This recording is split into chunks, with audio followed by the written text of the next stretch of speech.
Shri Krishna friends. मैं Sudha Agarwal from Panchkula retired banker हूँ।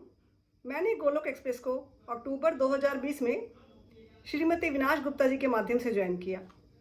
इस स्पिरिचुअल ऑर्गेनाइजेशन के साथ जुड़कर मेरी आध्यात्मिक यात्रा कैसी रही, इस वीडियो के माध्यम से आज वही शेयर करने जा रही हूँ। मेरा जन्म एक धार्मिक परिवार में हुआ, जहाँ सुबह शाम की आरती और सभी रीति रिवाज परंपरागत तरीके से मनाए जाते थे।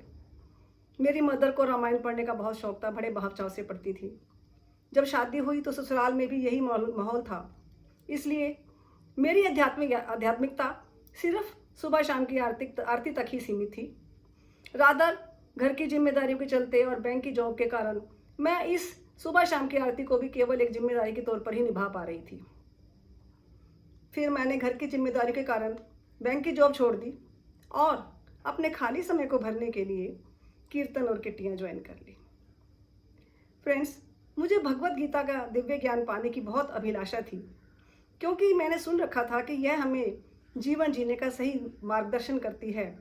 जीवन के उतार चढ़ावों को कैसे पार करना है, यह हमें सिखाती है। इसके लिए मैंने पहले तो भगवत गीता को स्वयं पढ़ने की कोशिश की, लेकिन कुछ समझ में नहीं आया। और फिर मैंने टीवी पे या ऑनलाइन सर्च करने की कोशिश की, लेकिन मुझे जिस तरह से मैं डिटेल में सारा ज्ञान पाना चाहती थी, मुझे नहीं मिला। इसी बीच एक दिन मेरी फ्रेंड ने मुझे एक ऑडियो भेजा, जिसमें विजय गुप्ता जी, जो कि SBI से DMD के पद से रिटायर्ड हैं, वो एक सत्संग ग्रुप में भगवत गीता के दूसरे चैप्टर के श्लोकों को समझा रहे थे। इस ऑडियो को सुनकर मुझे बहुत प्रसन्नता हुई, क्योंकि इसी तरह का ज्ञान तो मैं पाना चाहती थी। और मैंने अपने फ्रेंड से इस तरह के और ऑडियो मंगवाने के लिए कहा, जिससे उसने मुझे अविनाश गुप्ता, ये ऑडियो अविनाश गुप्ता जी जो मिसिस गुप्ता हैं, मिसिस विजय गुप्ता की वाइफ है, उन्होंने अपनी फैमिली में शेयर किया था। तो उन्होंने मुझे अपने सत्संग के ग्रुप में ऐड कर लिया। यह एक ऑनलाइन सत्संग था, जो कि मुझे घर में बैठे ही सुलभ था। कहीं आने जाने का झंझट नहीं था। 11 बजे का समय था, बहुत कन्वीनियंट टाइम था। और मुझे जिस तरह का सत्संग मैं चाहती थी, मुझे वही सत्संग बड़े आसानी से मिलने लगा। और विजय गुप्ता जी बहुत सरल शब्दों में सभी श्लोकों को करवाते थे। I was satisfied. इसी बीच अविनाश गुप्ता जी ने मुझे एक बार कहा कि क्या आप मॉर्निंग सत्संग ज्वाइन करना चाहेंगी, लेकिन मैंने अपनी अज्ञानतावश उन्हें मना कर दिया कि सुबह मैं बिज़ी होती हूँ। लेकिन भगवान की कृपा देखिए, मुझे फिर ट्रेनिंग कृष्णा कमांडो में प्रमोशन मिली और मुझे उस मॉर्निंग सत्संग में ऐड कर दिया गया। जब मैंने मॉर्निंग सत्संग ज्वाइन किया तो मुझे इतनी प्रसन्नता हुई कि निखिल जी वो सत्संग इतने अच्छे तरीके से करा रहे थे। इतनी छोटी आयु में इतना दिव्य ज्ञान, इतना भव्य ज्ञान, एक एक शब्द हृदय परिवर्तन करने वाला था। और मैंने सोचा कि मैंने बड़ी भूल की जो मैंने पहले इस सत्संग को ज्वाइन करने से मना किया, क्योंकि बहुत ही सुंदर वो सत्संग हमें करवा रहे थे। एक एक श्लोक दिल में उतरता था। और जहाँ तक लर्निंग्स का सवाल है, बहुत सी लर्निंग्स बनी मेरी।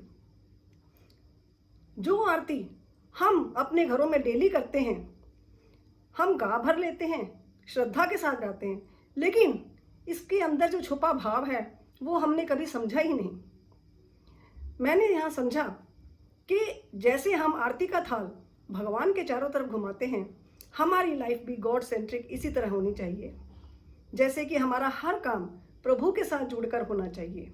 हमारे जीवन की हर एक्टिविटी प्रभु के साथ चारों तरफ घूमनी चाहिए। जैसे अगर मैं भोजन भी बनाती हूँ, तो मुझे इस भाव से बनाना चाहिए कि प्रभु की दी हुई वस्तुओं का भोजन बनाकर उन्हें भोग लगाऊंगी, फिर उसे प्रसाद रूप में ग्रहण करूंगी। और मैंने ऐसा करना शुरू किया, तो उसमें प्रभु की ब्लेसिंग भी आती हैं।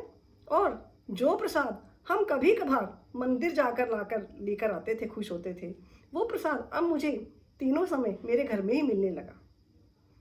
इसके पश्चात मैंने ये भी सीखा कि इसी तरह हमारे जीवन की हर एक्टिविटी प्रभु के चारों तरफ केंद्रित होनी चाहिए। जैसे जो भी ड्यूटीज हमें मिली हैं, उसे इस भावना से करना चाहिए कि ये ड्यूटी मुझे प्रभु ने दी हैं, मुझे उनकी प्रसन्नता के लिए इस तरह से करूं मैं कि मेरे प्रभु मुझसे खुश हों।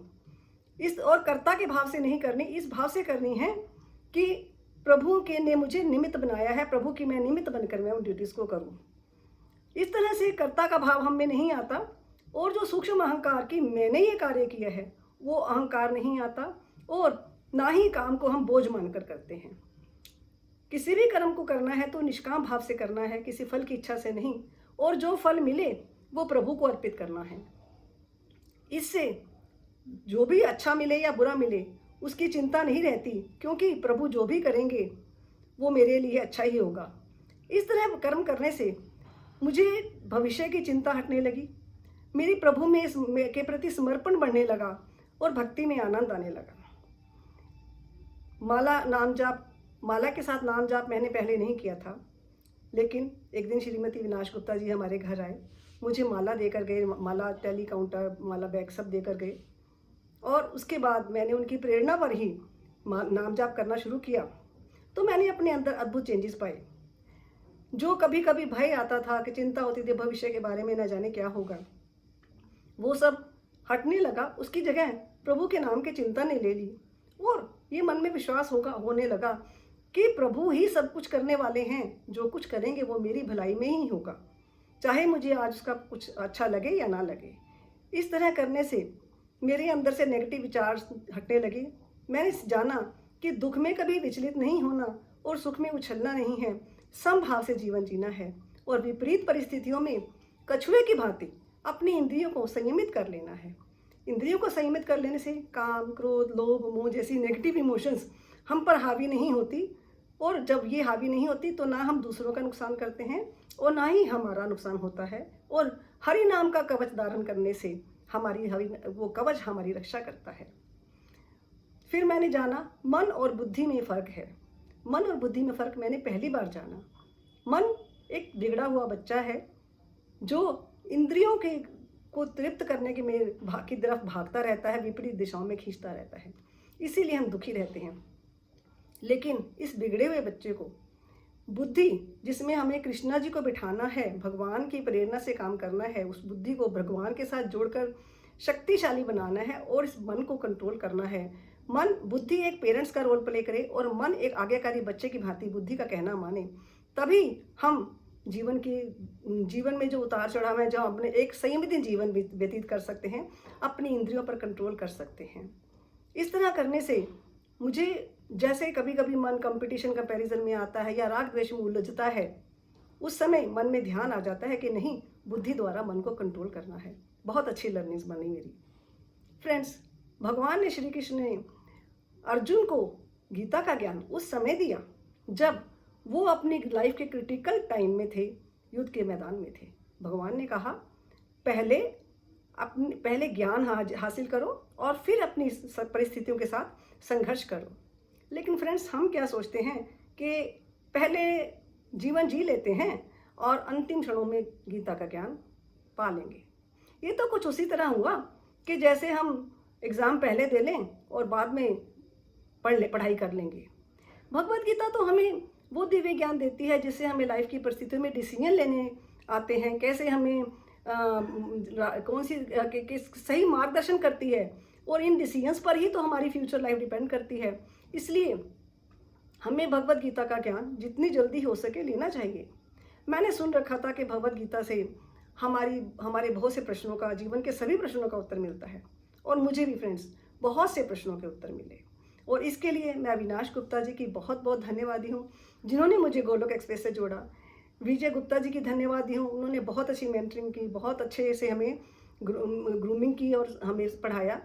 और निखिल गुप्ता जी, उनके लिए तो मैं बहुत बहुत आभारी हूँ। उनका थैंक्स करने के लिए तो मेरे पास शब्द ही नहीं हैं, जिन्होंने गोलोक एक्सप्रेस बनाया और इतना दिव्य सत्संग वो देते हैं कि उसको सुनते ही बनता है। एक एक शब्द हृदय परिवर्तन करने वाला होता है। उनका कहना है कि जो यहाँ से सीखते हो आप वो आगे जाकर बांटिए, उसे लोगों में पहुँचाइए, ताकि हर घर, हर मंदिर उस ज्ञान से प्रकाशित हो। हर घर मंदिर, हर मन मंदिर उनका लक्ष्य है, और इसी लक्ष्य को पाने के लिए वो दिन रात प्रयासरत रहते हैं, और हम जैसे डिवोटीज के लिए भी प्रेरणा का स्रोत बनते हैं। इसलिए गोलोक एक्सप्रेस में आइए, दुख दर्द भूल जाइए, ABCD की भक्ति में लीन होकर नित्य आनंद पाइए। हरि हरि बोल, हरि हरि बोल।